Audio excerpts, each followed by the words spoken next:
Dallagnol e Sérgio Moro manipularam o processo penal para armar uma perseguição política contra Lula. Agora que o ex-presidente conseguiu importantes vitórias na justiça, inventam uma nova acusação.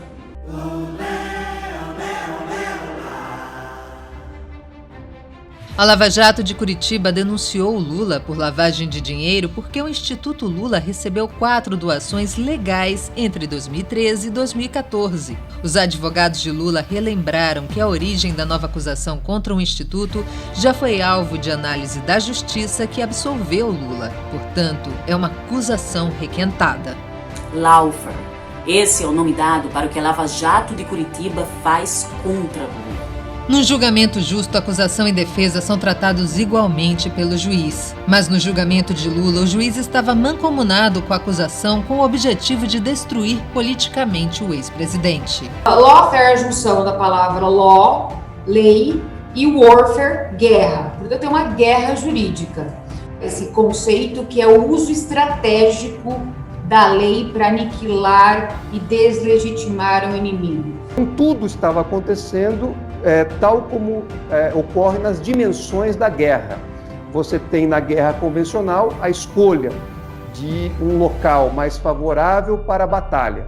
E no lawfare você tem a escolha da jurisdição mais favorável. Na guerra tradicional você tem a escolha da arma. No lawfare você tem a escolha da lei mais voltada aos objetivos. Então, nós trouxemos esse conceito e mostramos que o presidente Lula estava sendo vítima desse fenômeno e não de um processo ou de uma investigação tradicional. O uso da desinformação, da misinformation, é o uso das fake news e é o uso, principalmente, como essas figuras são utilizadas dentro de uma guerra psicológica que foi pré-determinada e que tem regras próprias para que seja alcançado o objetivo de aniquilação do inimigo. O lawfare nós conceituamos aqui como esse uso estratégico do direito para fins indevidos, buscando aniquilar ou destruir um inimigo ou um adversário. E é exatamente isso o que aconteceu. A recente ação da Lava Jato contra os advogados de Lula foi duramente criticada esta semana por um grupo de juristas italianos. Entre eles, Roberto Lamacchia, presidente da Associação de Juristas pela Democracia na Itália, e Fábio Marcelli, diretor do Instituto de Estudos Jurídicos Internacionais do Conselho Nacional de Pesquisa. Os juristas destacaram que as medidas são mais um capítulo da prática de lawfare no Brasil. Os prejuízos à justiça e à democracia são tão graves que até o Papa Francisco já discursou contra os julgamentos feitos pela mídia e o uso da guerra jurídica. Lula livre. Anula STF. Lula livre. Anula STF. Vem aí o 5º mutirão digital Lula livre. Anote aí, vai ser no último sábado de setembro, dia 26, a partir das 3 da tarde. Não perca! Enquanto a Covid-19 já matou mais de 135 mil pessoas, uma outra pandemia segue piorando ainda mais a vida do povo. O governo Bolsonaro É a pandemia do retrocesso.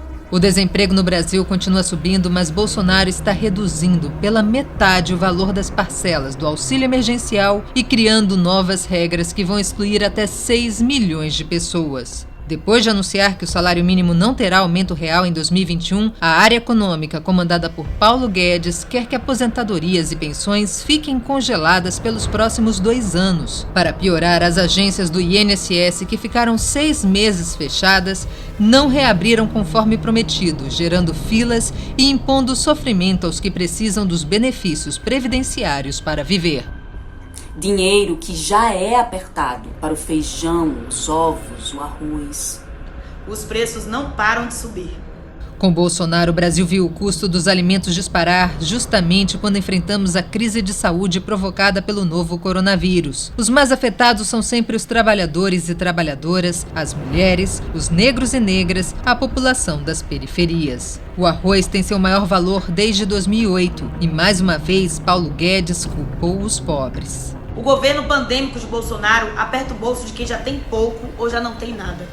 e espalha fogo e destruição no meio ambiente. A falta de fiscalização, fraudes para anular multas e o estímulo à exploração predatória pelo governo abrem espaço para recordes de desmatamento e queimadas na Amazônia e no Pantanal. Tudo sob a responsabilidade dos militares, que ampliam sua presença no governo a cada dia. A Funarte agora tem um militar em sua direção, algo que nem a ditadura fez. E o general Pazuello foi efetivado como ministro da Saúde numa pasta já dominada por gente das Forças Armadas. Porque ele não trata com respeito, não leva a sério. Se está queimando 1 hectare ou 1 milhão de hectares, para ele tanto faz. Como morrer também não tem problema para ele. Então é esse o país que nós temos, Joaquim. Um país governado por um desgoverno. Um país dominado pela cabeça conservadora de uma elite que não pensa no povo como um ser humano. Ela pensa no povo como um número. E nesse número o pobre não entra. Sabe, trabalhador desempregado não entra, quilombola não entra, índio não entra, sabe, pessoa, morador de rua não entra. Ele não tem compromisso com o Brasil. O compromisso dele é liberar porte de arma, liberar cartucho e vamos à luta. É isso que ele quer. Fora Bolsonaro! Fora Bolsonaro! Fora Bolsonaro!